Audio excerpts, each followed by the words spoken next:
बढ़ते हैं question number 8 की ओर और देखते हैं कि क्या कह रहा है क्वेश्चन। क्वेश्चन कह रहा है कि एक पेंट स्टॉल के शिखर पर 1.6 मीटर ऊंची मूर्ति लगी है। हम मान लेते हैं कि यह भूमि हुआ, ये पेंट स्टॉल हुआ, ठीक है ना, पेंट स्टॉल हुआ यहाँ से लेकर यहाँ तक, ठीक है। इसी पर क्या हुआ है कि एक 1.6 मीटर की मूर्ति लगी है, ठीक है ना, 1.6 मीटर की एक मूर्ति लगी है इसी पर, ठीक है।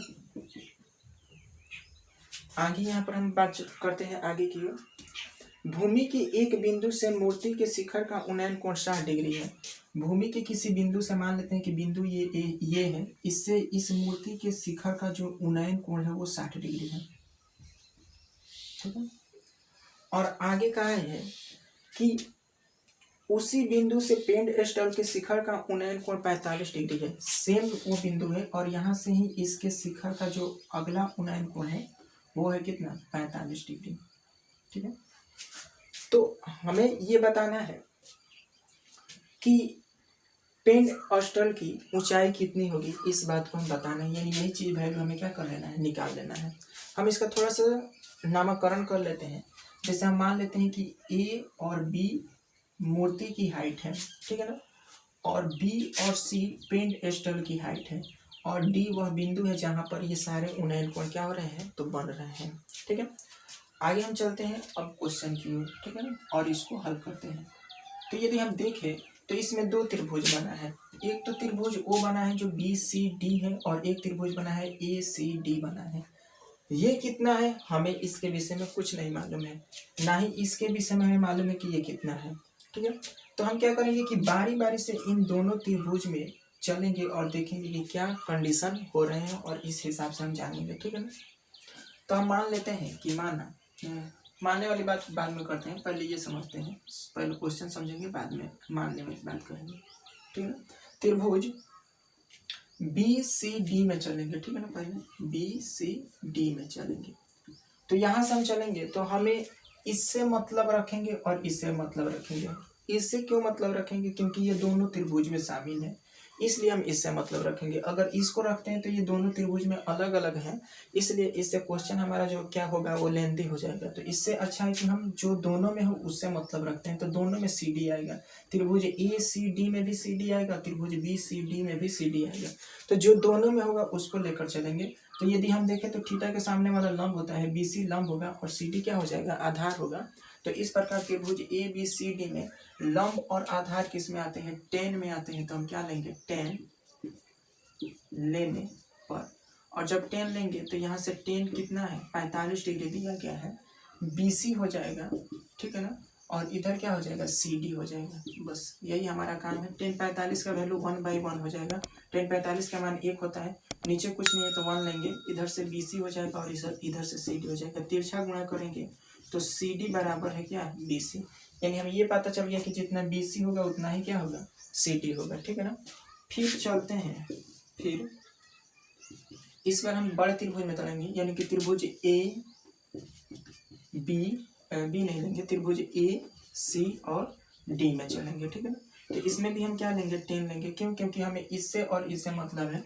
तो 10 लेंगे तो 10 क्या हो जाएगा, इस बार 10 लेने पर, ठीक है ना, 10 लेने पर तो क्या हो जाएगा, 10 यहाँ से 60 डिग्री होगा। फॉर्मूला होगा P/B यानी कि AC और B यानी कि क्या, CD, ठीक है। तो 10/60 का वैल्यू हो जाएगा यहाँ से कितना, 10/60 का वैल्यू होगा √3, ठीक है ना, नीचे कुछ नहीं तो 1। AC का वैल्यू हम यहाँ से लिख सकते हैं, AC का वैल्यू कि AB और माइनस इस AC को हम लिख सकते हैं AB प्लस, ठीक है ना, AB प्लस BC, ठीक है ना। और CD का वैल्यू तो हमें अभी पता चल गया कि CD जो है वो किसके बराबर है, BC के बराबर है, ठीक है ना। CD जो है वो किसके बराबर है, BC के बराबर है। इसको ना हो सके तो हम समीकरण 1 मान सकते हैं, और यहाँ पर ब्रैकेट में लिख भी सकते हैं कि AC बराबर क्या है, AC बराबर BC, ठीक है ना, AC बराबर BC। कहाँ से, समीकरण 1 से, ठीक है ना, AC बराबर BC। AC बराबर नहीं है, CD बराबर BC है, ठीक है। तो यहाँ से CD बराबर हम BC लिख सकते हैं। आगे चलते हैं। जब तिरछा गुणा करेंगे तो इसमें कितना हो जाएगा, तो √3 BC होगा और इधर कितना होगा, तो AB और प्लस क्या हो जाएगा, BC हो जाएगा। BC इधर प्लस में है, इस साइड आएगा तो हो जाएगा माइनस में, ठीक है ना। तो इधर से √3 BC और माइनस कितना हो जाएगा, BC, ठीक है ना, और बराबर क्या हो जाएगा, AB होगा, ठीक है ना।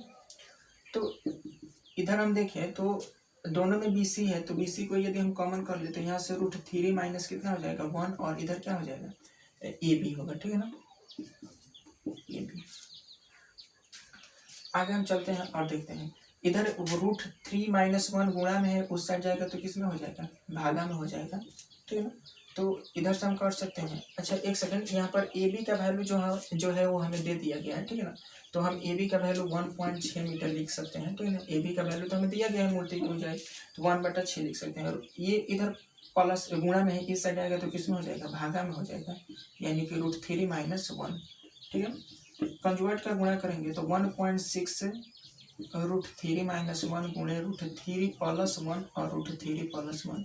क्या होता है कि कंजुगेट के गुणा में जब भी प्लस में चीजें होता है तो हम उसको क्या कर देते हैं, अगर यहाँ पर प्लस माइनस होगा तो यहाँ पर प्लस करेंगे, यहाँ पर प्लस होगा तो यहाँ पर हम क्या करेंगे, माइनस करेंगे। तो यहाँ पर माइनस है इसलिए मैं यहाँ पर क्या किया हूँ, प्लस किया हूँ, 1.6 हो जाएगा और √3 + 1 हो जाएगा। इस पर समझते हैं, ये पूरा ए हुआ तो ये भी ए हुआ, ये माइनस हुआ तो ये यहाँ पर प्लस है, ये बी हुआ तो ये भी क्या होगा, बी हुआ। तो a - b और a + b का फॉर्मूला होता है a² - b², यानी कि यहाँ से √3 का स्क्वायर हो जाएगा और माइनस कितना हो जाएगा, 1 का स्क्वायर हो जाएगा, यानी 1.3 √1 ये हो गया। और 3 का स्क्वायर करेंगे तो 3 हो जाएगा, √3 का स्क्वायर करेंगे तो 3 और 1 का स्क्वायर करेंगे तो 1, 1.6 √3 + 1 जो करते होगा, और 3 में से 1 जाएगा तो कितना होगा, 2। इसको कटाएंगे तो ये कट जाएगा, 1.6 में 2 का भाग करेंगे तो पहले दशमलव को इस साइड भेजेंगे तो ये 16 हो जाएगा, 2 8 16, यानी कि इसको हम कटाएंगे तो ये 0.8 हो जाएगा। तो हम यहाँ से कहेंगे 0.8 √3 + 1 क्या हो जाएगा, तो ये हो जाएगा हमारा पेंडस्टल की क्या ऊंचाई, ठीक है ना। पेंडस्टल की जो ऊंचाई होगा, पेंडस्टल की ऊंचाई हमारा 0.8 √3 + 1 मीटर हो जाएगा, इस पेंडस्टल की क्या ऊंचाई। तो इस क्वेश्चन में कुछ ज्यादा नहीं करना है। सबसे पहले तो हमें इस छोटे से त्रिभुज में चलना है, BCD में तो BCD से हम निकाल लेंगे तो हमें ये पता चलेगा कि जितना BC है उतना ही क्या है, CD है। तो वही मैंने BC और CD लिखा है, तो CD = BC मैंने लिख दिया। फिर त्रिभुज हम चलेंगे ACD में चलेंगे तो इसमें क्या होगा, तो पूरा AC हो जाएगा और फिर क्या हो जाएगा, CD हो जाएगा। तो वही मैंने लिखा है कि AC और CD। tan 60 का वैल्यू √3 होता है। AC को हम चाहे तो लिख सकते हैं कि AB + क्या, BC। तो वही मैंने लिखा है AB + क्या, BC। AB का वैल्यू हमें यहाँ से दे दिया गया है 1.6, तो वही मैंने 1.6 लिखा है यहाँ पर। और BC का वैल्यू हम इसको जब इस साइड लाएंगे तो √3 BC में से एक BC, यहाँ पर √3 BC है और यहाँ पर कितना है, BC है। तो दोनों पर मैंने BC कॉमन किया तो यहाँ से √3 माइनस कितना हो जाएगा, 1 हो जाएगा। और इस प्रकार ये इधर गुणा में तो इस साइड आएगा तो भागा में हो जाएगा। फिर मैंने कंजुगेट का गुणा करके और ये सारे चीज़ों को हल कर दिया। इस प्रकार में क्या निकल गया, पेंडस्टल की ऊंचाई निकल गया है। अब इस बात को थोड़ा सा हम भाषाई आधार पर लिख सकते हैं, जैसे में कि हम यहाँ पर लिखेंगे कि माना AB = 1.6 मीटर लंबा मूर्ति है, या फिर ऊंची मूर्ति है, ऐसे लिख सकते हैं, ऊंची मूर्ति है, तथा BC पेंडस्टल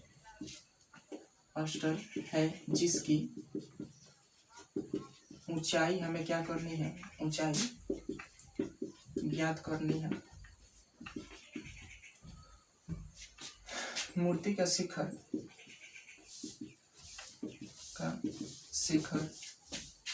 ए है, जो भूमि के साथ 60 डिग्री के उन्नयन कोण पर स्थित है, उन्नयन कोण पर स्थित है, तथा बी मूर्ति का तल है जो 45 डिग्री के उन्नयन कोण पर स्थित है। इस लैंग्वेज को लिखना हमारे लिए ज़रूरी होता है, क्योंकि 10th क्लास का जब बात आता है तो 10th क्लास में कुछ ऐसे ही हल किया जाता है, चीज़ों को प्रेजेंट करना पड़ता है, दिखाना पड़ता है कि किस चीज़ को क्या माना गया है, इस आधार पर इन सारी चीज़ों को हल किया जाता है। तो 8 नंबर क्वेश्चन का हल कुछ इस प्रकार से बनेगा। अब हम देखेंगे अगले क्वेश्चंस की ओर।